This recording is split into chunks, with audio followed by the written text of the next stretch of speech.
If you study hard, you won't have to pick up garbage. Deep in the forest, there was a rabbit named Little Gray. He was clever and lively, but very playful and disliked studying. Little Gray always thought that studying was useless. Those letters, words, and classification charts were not as fun as playing outside with his friends. One day, while Little Gray was slacking off, his mom walked in. She was angry, and Little Gray felt uneasy. His mom didn't say much. The next day, the sky was overcast, and there was a pungent smell in the air. Little Gray, your task today is to collect 5 big bags of garbage, a voice said in his ear. Little Gray turned around and saw an old rat in a green uniform. The rat was holding a pair of tongs and several large sacks, looking at him sternly. "This is Garbage Town. You can only leave after completing your task," the rat said. Little Gray was startled and thought, "This must be a dream. If I finish quickly, I can go home." He took the tools and started rummaging through the garbage pile. As he picked up an empty bottle,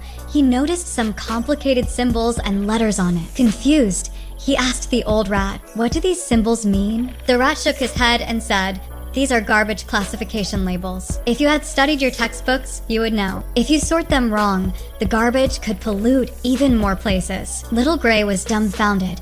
He had no idea how to sort them. It took him a long time to barely sort a small portion of the garbage. Time passed, and the sun was about to set. His garbage bags were only half full. He was tired, hungry, and filled with regret. "If only I had studied those classification lessons, it wouldn't be so troublesome now," he thought. Just as Little Gray was about to cry, he suddenly heard his mom's voice. "Little Gray, wake up." Little Gray opened his eyes abruptly and rubbed them. He saw his mom standing beside him, gently asking Little Gray, "Are you willing to study hard now?" Little Gray nodded, his face red, and said, "I won't slack off anymore. I want to learn more." From that day on, Little Gray became very diligent and no longer thought that studying was useless. He realized that only by mastering knowledge could he live a better life and avoid regrets. Good night, little friends. Studying might be a bit tiring, but it makes us better. Little Red Book.